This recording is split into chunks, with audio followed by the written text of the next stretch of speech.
Even if you tried, you wouldn't understand it. Hello everyone, you're watching the Simple Designers YouTube channel, and in today's video we are going to finish what we started in the last video and design more icons using Illustrator CC. So as you see, I'm inside Illustrator and here in front of me the icon that we have designed in the last time. But if we go here to the second tab, you would see that I have already imported the emergency kit icon and it's locked in place waiting for me to start the tracing process. So what I'm going to do next is open up the layers panel and I'm gonna make sure that I'm selecting a new layer.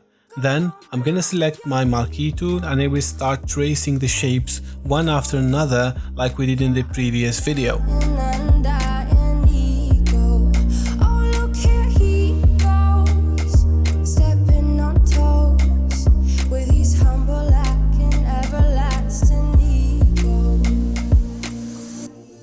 I guess it never hit you, our conversation takes two, paying it some interest from time to time. Inside all that greatness and all of your adventures, you're all alone. Hold up, baby, I can sit beside you while you're going on about your simple life. Nothing left you thinking that maybe you're not different.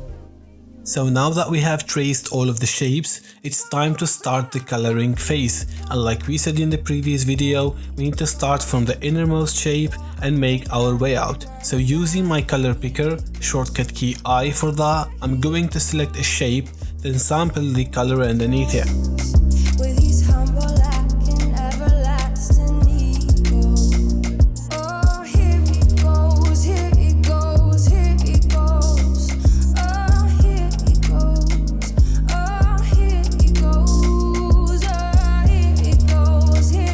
Now that we have finished sampling all the colors, we are going to add some shades to enhance our icon. Adding shades is pretty easy in this kind of illustration. It is just a matter of selecting an object and making a duplicate from it, then nudge it to the left or right depending on where you want to put the shadow. Then we intersect the two duplicates together using the shape builder to keep only the part that we need. And you're gonna see me doing exactly that.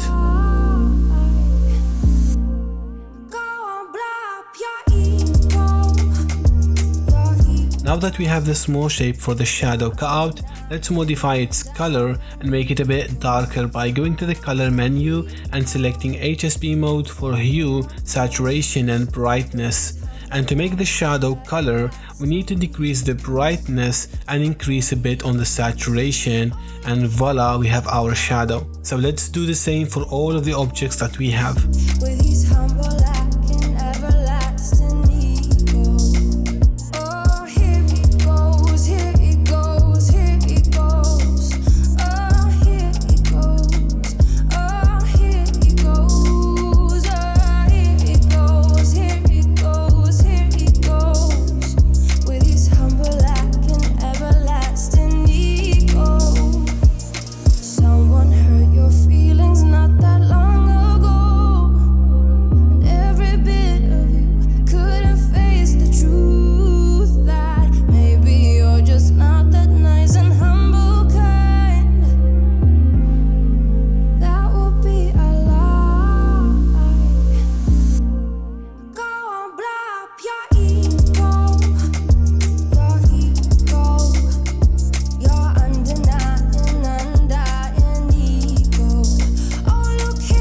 As you see, our icon is finally there with all the shadows added. We don't need any highlights for this type of icon, so we're gonna leave it the way it is right now and call it a day. Finally, I hope you have enjoyed today's video. If you feel like the steps were a bit complicated, you can check out our last video where we have explained each step and invested more time on each part and each technique. If you have any questions, please share them on the comment box below. I would be more than happy to answer them. So that's it for me guys. See you in the next one, and as always, keep it simple, designers.